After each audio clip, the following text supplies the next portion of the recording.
नमस्ते।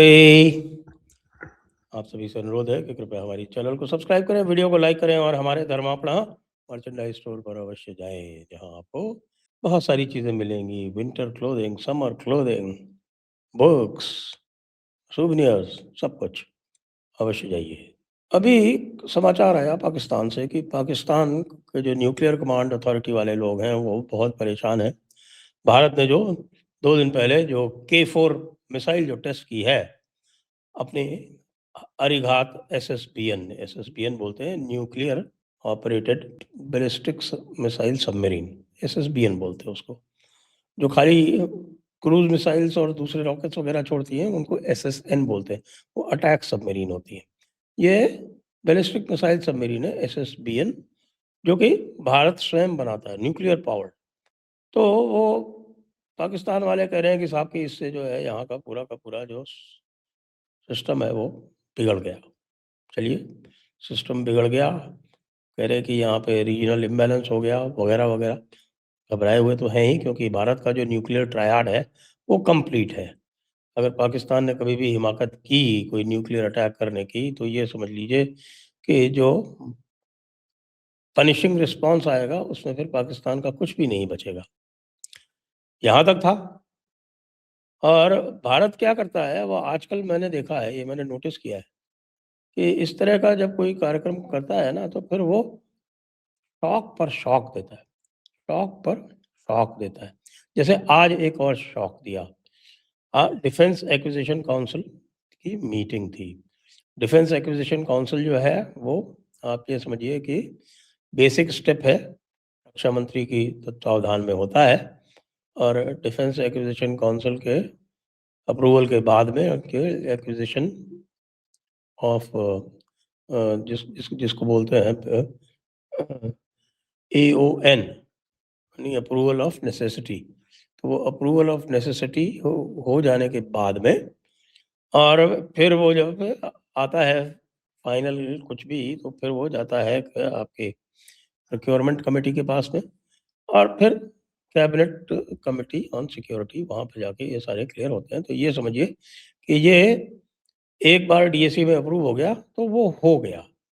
तो आज डीएसी ने 79,000 करोड़, लीजिए दोबारा, 79,000 करोड़, 79,000 करोड़, ये हुआ लगभग $9 बिलियन, $9 बिलियन।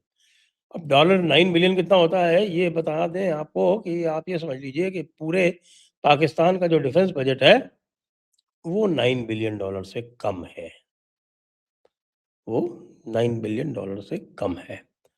तो पूरे पाकिस्तान का जो टोटल बजट है, और एक डिफेंस एक्विजिशन काउंसिल में जो अप्रूव किए गए हैं, वो ये है। अब इसमें है क्या? वैसे तो बहुत सारी चीज़ें हैं, लेकिन मुख्य चीज़ें हैं। देखिए, सबसे पहले तो आर्मी की बात कर लेते हैं। तो आर्मी के लिए क्या अप्रूव हुआ है? आर्मी के लिए अप्रूव हुआ है 850 loitering munition systems for artillery regiments. अच्छा, ये इसलिए हुआ है कि अब आर्टिलरी के लिए, और आर्मर्ड, यानी जो आर्मर्ड क्या होते हैं, आपके मैकेनाइज्ड इन्फेंट्री, जो आपके जो प्लेटफॉर्म्स चलते हैं, आर्मर्ड प्लेटफॉर्म, आर्मर्ड, और जिसको बोलते हैं वेपनाइज्ड इक्विप्ड प्लेटफॉर्म्स जो चलते हैं, आर्मर्ड व्हीकल्स जो होती हैं, वो टैंक्स, ये आर्मर्ड कैरियर्स, टैंक्स, ये सारी चीज़ें जो है ये आर्मर्ड में आती हैं। तो अब ये एक निर्णय लिया गया है कि जितने भी आर्मर्ड रेजिमेंट्स हैं और जितने भी आपकी आर्टिलरी रेजिमेंट्स हैं, उन सबके पास में अपने ड्रोन्स और लॉइटरिंग म्यूनिशंस होंगे। अपने ड्रोन्स और लॉइटरिंग म्यूनिशंस होंगे। आर्टिलरी के लिए खास तौर से आपको बताना चाहता हूँ कि आर्टिलरी आजकल बहुत ही एजाइल, या बहुत ही जो है जिसको बोलते हैं त्वरित गति से मूव करने वाली होनी चाहिए, क्योंकि दुश्मन के पास होते हैं वेपन लोकेटिंग रेडार्स। और आप जब हमला करते हैं, मान लीजिए आपने आर्टिलरी के शेल्स छोड़े 3-4 एक साथ, जो 3-4 गन्स होती हैं एक साथ एक रेजिमेंट में, उनसे आपने फायर किया, तो उसकी ट्रैजेक्टरी को कैलकुलेट करके वेपन लोकेटिंग रेडार वापस वहीं पर फायर आपको देगा और आपकी जो आर्टिलरी गन है उसको खत्म कर देगा। तो इसलिए उसको तुरंत मूव करना होता है वहां से, और इतनी दूरी पे मूव करना होता है जिससे कि जब रिटर्न फायर आए तो आप वहां पर नहीं हो। ये महत्वपूर्ण है।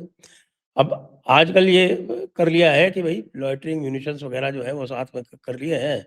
आपने फायर मारा और साथ में लॉइटरिंग म्यूनिशंस जो है वो उनकी गन पे चला दिया। ये बहुत सारे ऑप्शंस आ गए। तो 850 loitering munition systems for artillery regiments.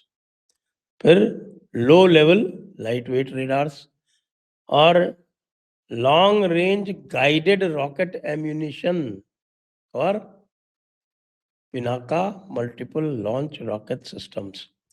वो आपने देखे होंगे ना, वो सिस्टम्स होते हैं जिसमें एक के बाद एक निकलते रहते हैं उसमें से रॉकेट्स। वो मल्टीपल लॉन्च रॉकेट सिस्टम्स बोलते हैं, MLRS।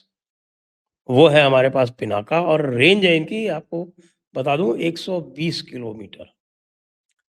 120 किलोमीटर का मतलब समझा दूं कि 120 किलोमीटर का मतलब ये है कि आप भारत में रहते हुए लाहौर को आराम से उड़ा सकते हो। लाहौर तो 40 ही किलोमीटर है। ये जितने भी इनके बड़े-बड़े एक टारगेट्स हैं वो सब हमारी रीच में है।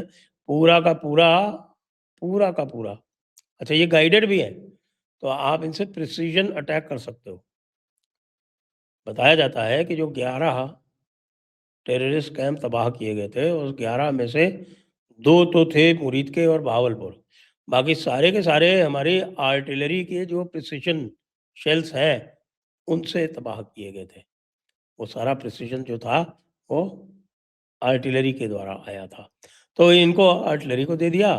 फिर एक integrated drone detection interdiction system mark 2 ये है। और इसके बाद हम आ जाएँगे इस पे नेवी के लिए।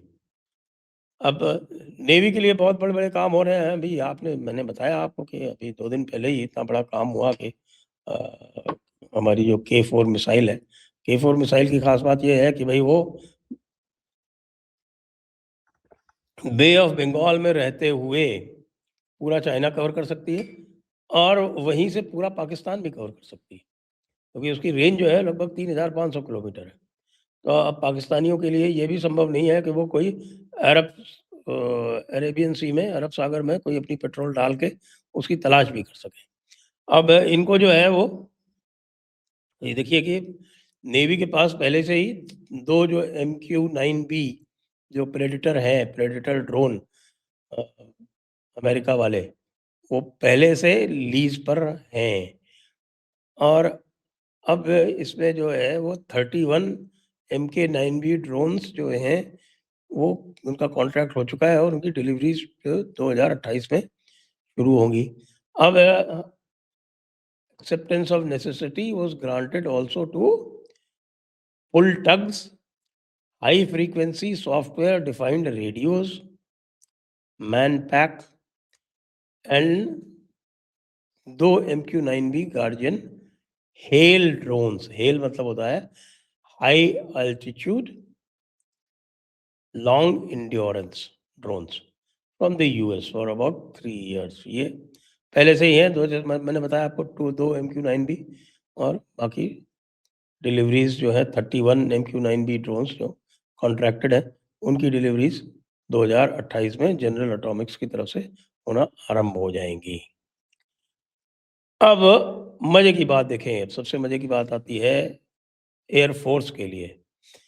एयरफोर्स में सबसे महत्वपूर्ण जो है वो है कि अस्त्रा मार्क 2, हमारा जो Astra mark 2 air to air missile है जिसकी की रेंज 160 किलोमीटर है, उसकी एक्सेप्टेंस ऑफ नेसेसिटी दे दी गई। तो अस्त्रा मार्क 2 जो है वो ट्रायल वगैरह से तैयार है, बल्कि सही बात आपको बताएँ कि एडवांस ट्रायल इस समय जो है वो अस्त्रा मार्क 3 का भी चल रहा है। और अस्त्रा मार्क 3 का जो ट्रायल भी चल रहा है, अस्त्रा मार्क 3 की range air to air missile की, उसकी रेंज है 300 किलोमीटर, 300 किलोमीटर।